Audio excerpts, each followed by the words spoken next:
태풍 흰남노는 지나갔지만 전국에서 피해가 속출하고 있습니다. 네, 특히 포항의 인명피해가 컸는데 관련 내용 이영주 서울시립대 소방방재학과 교수와 함께 자세히 짚어보도록 하겠습니다. 안녕하세요. 안녕하세요. 네, 안녕하세요. 어제 이제 포항의 한 아파트 저희가 이제 영상을 예. 통해서 보여드리긴 했는데 지하철장에서 2명이 이제 기적적으로 생還을 했잖아요. 예. 자, 이분들이 살 수 있었던 가장 중요한 요소는 어디에 있다고 보십니까? 네, 어저께 최초에 이제 이 침수돼서 실종됐다는 이제 사고를 접하고 저도 사실은 생존 가능성이 상당히 좀 어렵겠다 이런 예. 생각들을 했었거든요. 근데 또 정말 다행스럽게도 두 분이 이제 생환을 하셨고 그런 과정에서 지금 이제 많이 회자되는 것들이 이 안쪽에 이제 물에 침수가 되는 상황에서 안쪽 공간에 에어포켓이라고 하는 공기가 있던 공간들이 이제 있었던 거거든요. 예. 실제로 이제 구조되신 분들도 공통적으로 말씀하시는 것들이 천장면에 가깝게 배관 위쪽으로 그래서 공기가 있는 부분에서 이제 거기서 이제 참으시면서 구조를 기다렸었던 그런 상황들이 확인이 돼서 예. 아마도 이분들이 생존하실 수 있었던 가장 중요한 요인은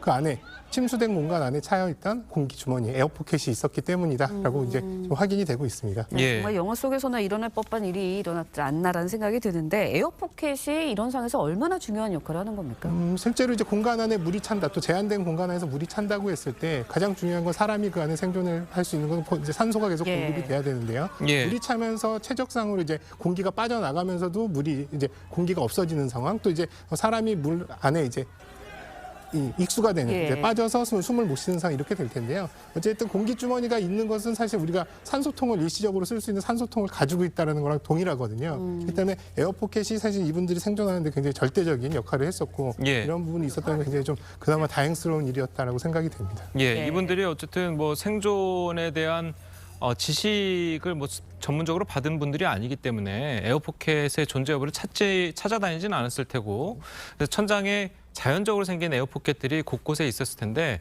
다른 희생자분들이 굉장히 안타깝거든요. 예. 그분들은 왜 그거를 못 찾았을지. 아마도 이분들도 말씀하신 대로 에어포켓이라는 곳이 이제 존재한다라는 예. 걸 다 알고 움직이거나 이랬던 건 아니고 예. 이분들이 이제 침수돼 있을 때 있었던 공간 또 그 네. 공간의 주변에 그 상부 부분에 에어포켓이 다양스럽게도 형성이 된 상황으로 보이거든요.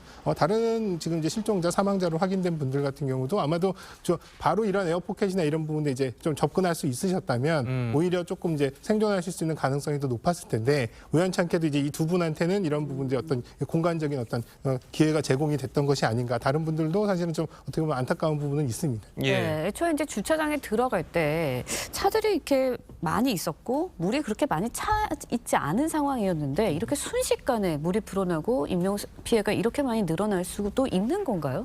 아마도 그러니까 이제 최초에 여기 이제 침수가 시작되면서 안내 방송을 한 관리사무소 측이나 또 내려가서 내 차를 빨리 옮겨야 되겠다고 생각하신 이 거주자분들도 다들 이렇게 이제 물이 굉장히 급격하게 빨리 상승하고 찰 거라는 네. 생각들은 못 하셨을 것 같아요. 또 일반인 분들도 대부분 아마 물이 처음에 들어온다고 하면 바닥을 통해서 천천히 들어오니까 네. 충분히 시간이 있다고 생각하시겠지만 외부에서 급격하게 물이 이제 들어오는 상황이라고 한다면 이런 부분들은 예상보다 훨씬 빠르게 물이 차올랐을 가능성이 있거든요. 또 그리고 만약에 차를 빼러 가셨다 하더라도 물이 급격하게 유입되는 상황에서 왜 빨리 대피를 못했느냐라고 또 이제 의아해 하시는 분들도 있을 예. 거예요. 네. 물이 들어오는 상황을 보면 몸이라도 빨리 대피했으면 네, 그렇죠. 되지 않았을까 예. 싶지만 물이 어느 정도 차 있는 상황이라면 보행하는 속도라든지 거동, 움직임이 자유롭지 않았을 가능성이 충분히 있고 또 물이 쏟아져 내려오는 이 경사면이나 이런 것들을 그렇죠. 거슬러서 올라가서 대피를 한다는 것 자체도 굉장히 쉽지 않은 일이었을 거거든요. 예. 그래서 어찌됐든 간에 지금 상황으로 본다면 이분들이 충분히 대피를 하시기에는 여건적으로나 또 물의 유입이 굉장히 빨랐다라는 부분들로 설명을 할 수가 있겠습니다. 그리고 지난번에 그 네. 서울 집중호우, 수도권 집중호우, 예. 충청 지역 집중호우에서 저희가 알듯이 실험을 해서 알듯이 자동차 부분에서 무릎 정도까지만 물이 차더라도 문이 안 열린다고 예. 그러잖아요. 그렇습니다. 그 부분 때문에 또 못 나오신 분들도 좀 있지 않을까요? 말씀드린 건 실제로 이제 반지하에 침수가 됐을 때도 많이 빨리 대피를 못 하셨던 이유가 현관문의 문 바깥쪽에 이제 물이 차면서 문이 생각처럼 빨리 안 열리더라. 웬만한 힘으로는 열리지 않았다. 이런 이제 사실들이 확인이 되는데요. 예. 여기도 마찬가지로 지하 주차장으로 내려가신 분들이 대피하실 수 있는 경로라는 게 예. 내려갔던 계단. 네. 혹은 아니면 이제 차량이 내려오는 램프, 경사로가 이 두 가지가 아마 유일했을 텐데요. 아마도 계단 계단으로 다시 가시려고 했음에도 불구하고 문이 잘 안 열렸을 가능성이 있고요. 또 한편으로는 오히려 눈에 보이는 경사로로 빨리 대피하는 게 더 수월하겠다라고 생각해서 경사로 쪽으로 가셨다가 오히려 물이 내려오는 물에 네. 오히려 이런 부분들이 더 이제 장애가 컸을 가능성 이런 부분들은 좀 염두에 두고 있습니다. 예, 네. 그리고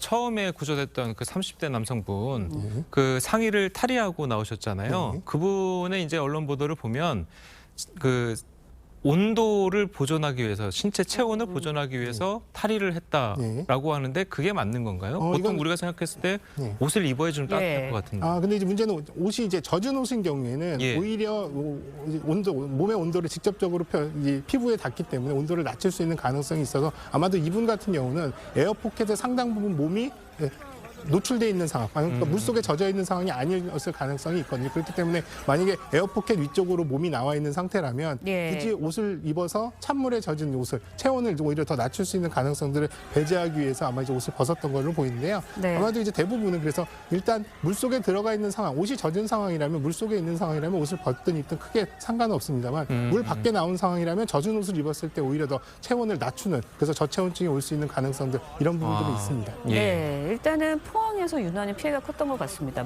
오히려 주변 지역 마산은 그렇게 크지 않았던 것 같은데 이렇게 포항에 집중적으로 피해가 일어난 이유는 뭔가요? 예, 어저께 태풍이 이제 어저께 새벽부터 태풍이 이제 이 남해안변으로 우리나라 남해안 예. 쪽으로 이제 상승을 하면서 오히려 예. 남해안 지방에는 그렇게 많은 비 우리가 뭐 물론 일반적인 상황보다는 비가 많이 왔습니다만 예상했던 것보다 그렇게 많은 비가 내리진 않았거든요. 근데 오히려 이런 것들이 경북 쪽으로 이제 이 동쪽으로 빠져나가는 과정에서 울산, 포항 이런 쪽에 집중적으로 호우가 내렸는데요. 일단 기본적으로는 생각지 않게 굉장히 짧은 시간에 예. 많은 비가 왔다. 8월 초에 뭐 서울에 이런 이제 침수를 겪었을 때랑 동일하게 거의 1시간 만에 110mm 이상의 비가 집중되면서 일단 기존의 여러 가지 배수라든지 또 이런 침수 대비에 관련된 시설들이 거의 이제 무력화된 상황이다. 그래서 오히려 피해가 상당히 많이 발생을 했었고요. 또 포항 같은 경우는 또 이제 한 7개의 하천이 이제 범람을 예. 하는 위험도 있었고 그러니까 이런 부분들이 이렇게 짧은 시간에 집중되는 이런 여러 가지 이제 강우 상황들을 해결하기에는 상당히 좀 어려운 부분이 있지 않았나 생각이 듭니다. 예. 네. 그리고 어제 그 화재가 일어났잖아요. 포스코 제철 공장에서. 예. 보통 우리가 비가 오는 때는 이제 화재가 나는 게 맞나? 이렇게 생각이 들 텐데 이 포스코의 화재가 일어난 원인은 어디에 있습니까? 지금 확인된 바로는 최초의 전기 합선으로 인해서 전기실에 이 화재가 예. 발생한 것으로 그렇게 알려지고 있습니다. 예. 그리고 전기실이 이제 화재가 발생을 하면서 포스코 내에 이제 이 전기 공급이 중단이 되면서 사실 이제 코크스를 생산하는 이 과정에서 가스들이 발생하거든요. 이 가스들을 그냥 모아놓으면 위험하기 때문에 계속 이 부분을 처리하는 시설들이 가동이 돼야 되는데 예. 정전이 되면서 이러한 시설들이 가동이 안 되면서 오히려 이제 임의적으로 이런 부분들을 방출하는 상황에서 이제 불꽃들이 많이 보이면서 큰 화재로 이렇게 이제 오인되기도 했는데요. 어쨌든 최초의 이 화재의 발생 원인은 전기 합선으로 그렇게 보고 있는데요. 이 예. 합선이 침수라든지 혹은 전기적인 요인, 이제 물이 이제 닿으면서 발생한 합선일 가능성도 있어서 이 부분은 조금 더 적극적으로 조사가 좀 필요한 부분입니다. 예. 네, 그런데 이제 침수 우려가 있을 때 지하를 피하는 것이 좋겠지만 아까처럼 이렇게 지하 주차장에서 갑자기 물이 들어오고 이럴 때는 어떻게 대처를 해야 하나요? 일단 기본적으로는 뭐 자동차도 중요하겠지만 내 재산이니까 중요하겠지만 물이 차는 상황이 많이 차든 적게 차든 네. 일단 본인이 대피를 하셔야 된다는 걸 가장 좀 명심을 하셨으면 좋겠거든요. 안내 방송이 나오는데. 예, 안내 방송도 그렇지만 또 물이 들어오는 상황을 목격했다면 예. 주저하지 마시고 빨리 다른 층, 높은 위층으로 올라가거나 가야 되는데요. 여기서 중요한 거는 물이 이제 적당히 조금 얕은 수위로 차다 하더라도 이를테면 물에 의해서 위험한 부분들도 있지만 또 전기적인 부분에 의해서도 이를테면 전기가 차단되지 않는 경우에 뭐 감전이나 여러 가지 위험성이 있을 수 있거든요. 그래서 일단은 대피 중심으로 생각을 하시라, 또 판단을 하시라, 이 부분을 가장 중요하게 말씀드리고 싶습니다. 예.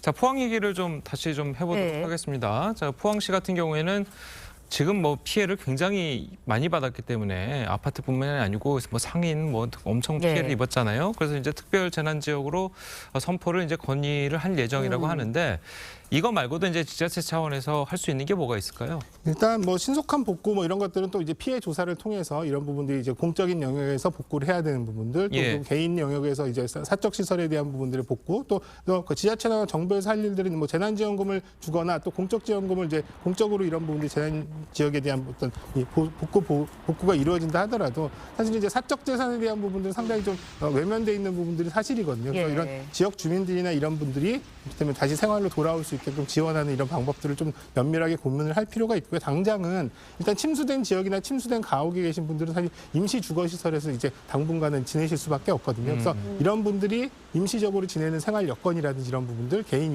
위생이라든지 또 감염병 같은 것도 아직 또 코로나 상황이기 때문에 뭐 이런 생활 여건이나 스트레스, 또 심리적인 불안이라든지 또 그리고 또 여러 가지 이제 생활 여건들을 충분히 좀 갖춰드리면서 신속한 복구, 그리고 이제 침수 지역 중심으로 이런 부분들, 개인 가옥 중심으로 빠른 복구가 이루어져야 될 필요가 있겠습니다. 또 한편으로는 뭐 저수지 붕괴 우려가 있는 부분들이 아닌 기반 시설이 만약에 이제 추가적인 피해가 발생했을 때 큰 피해로 이어지지 않게끔 선제적으로 임시 복구나 이런 부분들을 조금 더 집중할 필요가 있겠다 생각이 듭니다. 네. 예. 최근에 이제 지하 주차장이 점점 많아지는 추세고요. 또 수해 피해 규모도 굉장히 커지고 있는 상황입니다. 지하 주차장에 주차를 했다가. 그런데 아까도 저희가 좀 말씀을 드렸지만 안내 방송을 듣고선 내려가셨다가 이런 참변을 당하신 거거든요. 그냥 무조건 일단은 그런 상황이 오면은 개인적으로 판단해서 피하는 게 맞다고 보시는 건가요? 어떻게 해야 되나요? 일단 이번에도 사고를 당한 그 이제 아파트 같은 경우도 안내 방송을 한 것은 굉장히 당연하게 잘 이루어졌다고 생각합니다. 다만 그 다음 조치가 차를 빼러 내려가시죠. 빨리 차를 빼십시오가 아니라 네. 사고 있으니까 수해에 대비하거나 빨리 이제 건물을 빠져나가시든지 아니면 뭐 더 높은 층으로 이동하시라든지 안전할 수 있는 조치를 말씀해 주셨으면 더 좋았을 텐데 예. 사실 이분 뭐 이 관리사무소에서 이런 부분들 잘못했다라고 탓하기보다는 사실 이러한 부분들을 어떻게 행동해야지 안전하게 하는지에 대한 부분들을 사실 알지 못하셨던 그렇죠. 거죠. 이런 매뉴얼이 것들을 없죠. 어떻게 하는 게 매뉴얼상으로 안전한지에 대한 네. 부분을 사실 정확하게 제공이 못 됐기 때문에 지금이라도 이제 건물 내 뭐 공동주택이라든지 대형 건축물에도 침수가 발생했을 때 어떻게 조치해야 되고 또 안전할 수 있는 방법들을 체계화하는 것들 이런 것들은 당연히 필요할 것으로 보이고요.